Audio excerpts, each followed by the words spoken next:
చూడాలి ఆల్రెడీ. ఎందుకంటే ప్రతిపక్షాలు డిమాండ్ చేస్తూ ఉన్నాయి. సింధూర్ పేరుతో మీరు చేసింది ఏంది, పాకిస్తాన్ ఎందుకు వదిలేసిండ్రు, మీరు ట్రంప్ మాటలను విన్నారు, ట్రంప్ గుప్పిట్లో నరేంద్ర మోడీ ఉన్నాడు అనే విమర్శలన్నీ కూడా మరి ప్రతిపక్షాలు రాహుల్ గాంధీ గారు చేసిండ్రు. మరి వెంటనే పెడతారని అనుకున్నా కూడా జూలై 21 నుంచి అయితే మరి పార్లమెంట్ సెషన్స్ స్టార్ట్ కానుంది. బట్ పార్లమెంట్ సెషన్స్ కావచ్చు, అసెంబ్లీ సెషన్స్ కావచ్చు, నడవడం వల్ల ఏమవుతుంది ఏం జరుగుతుందంటే క్వశ్చనింగ్ అనేది ఉంటుంది. క్వశ్చన్ అనేది రైజ్ చేస్తారు. ప్రతిపక్షంలో ఉన్నోడు ఎవడైనా ఉంటే గవర్నమెంట్ అని అడుగుతాడు ఒక మాట. ప్రజలందరూ చూస్తారు కనుక చాలామంది అంటే సందర్భం వచ్చింది కనుక చెప్తా, ఇంట్రెస్ట్ ఉండదు కొందరికి. ఏదైనా ఒక సందర్భం వచ్చినప్పుడు, ఒక అంశం, ఒక మాట ముచ్చట వచ్చినప్పుడు, ఏదైనా పొలిటికల్గా మాట్లాడినప్పుడు, అసెంబ్లీ గురించి మాట్లాడినప్పుడు, రేవంత్ రెడ్డి గారి స్పీచో, కేటీఆర్ గారి స్పీచో మాట్లాడినప్పుడు ఈ జనరేషన్లో మన పిల్లలంతా కూడా మామూలుగా అంటుంటారు. ఏమంటారు, అమ్మ అపరాసోది, గావు మనకెందుకు చెప్పు, ఎంత కొట్టింటే 6 మనోడు, లేకపోతే ఆడుతుంది ఆ కలెక్షన్స్ ఎంత మన హీరో, వీటి మీద ఎక్కువ కాన్సన్ట్రేషన్ ఉంది. వాటి మీద ఉండొచ్చు, ఎందుకంటే అవి నేను కూడా చూస్తాను. నాకు 6 కొట్టినా 4 కొట్టినా నాకు కూడా కావాలి. Pushpa 2 release collections, day 1 collections ఎంతో నాకు కూడా కావాలి. స్పిరిట్ డే 1 కలెక్షన్స్ ఎంత వస్తాయో వెయిట్ చేద్దామని నాకు కూడా ఉంది. దానితో పాటు ఒక అసెంబ్లీ నిర్వహిస్తే అందులో ఏం మాట్లాడినరు కూడా నాకు కావాలి. ఒక పార్లమెంట్ సెషన్ నడిస్తే అందులో ప్రభుత్వాన్ని కావచ్చు, ప్రతిపక్షం ఏ విధంగా క్వశ్చన్ చేస్తూ ఉంది, ఏమని అడుగుతా ఉంది, దానికి జవాబుతనంగా ప్రభుత్వం ఏం చెప్పిందనే ఇంటెన్షన్ కూడా నాలో ఉంటుంది. మనం బ్యాలెన్స్ అనేది చేసుకోవాలి ఎప్పుడైనా కూడా.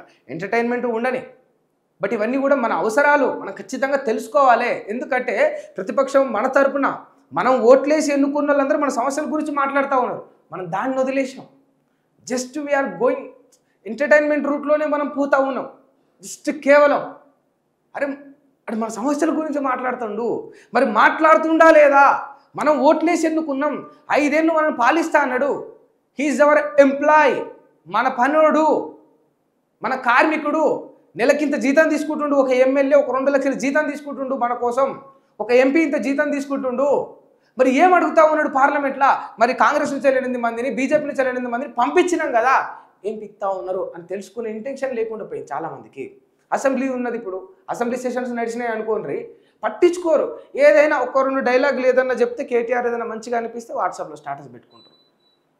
ప్రతిదీ కూడా ఎంటర్టైన్మెంట్కి కన్వర్ట్ చేస్తూ ఉన్నారు. ప్రతిదీ కూడా దానికో ఏదో బ్యాక్గ్రౌండ్ బీజేం ఏదో యాడ్ చేసి, సంథింగ్ ఏదో చేసి, ఎలివేషన్లు ఇచ్చి, కంటెంట్ సబ్జెక్ట్ మిస్ అవుతుంది. దానివల్ల గుర్తుపెట్టుకోండి, సబ్జెక్ట్ మిస్ అవుతుంది.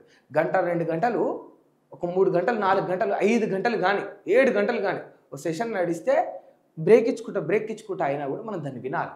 మరి మంచి ఏంది చెడేంది, వీడు ఏం అడుగుతా ఉన్నాడు, వాడు ఏం చెప్తా ఉన్నాడు, ఆధారాలు బయటకు వస్తున్నాయా లేదా? ఇది కొందరికి బోరుగా ఉండొచ్చు, ఇబ్బంది అనిపిస్తుండొచ్చు, బోరింగ్ అనిపిస్తుంది మీకు.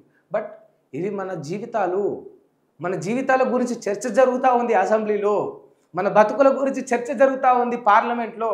బట్ మనమేమో సినిమా కలెక్షన్స్ మీదనే డిపెండ్ అయిపోయి, సినిమా కలెక్షన్స్నే మనం మునిగిపోతే ఇక మన సమస్యలు అటకెక్కుతూనే ఉంటాయి కదా. అని సందర్భం వచ్చిన చెప్తా ఉన్నాను. మీకు కొంచెం ఇబ్బంది అనిపిస్తుండొచ్చు ఇట్లాంటివి చెప్పినప్పుడు ముఖం మీద, బట్ తప్పదు, వినాలి. వింటే మనకు మంచి చేయడం అనేది కూడా క్లారిటీ ఉంటుంది కదా.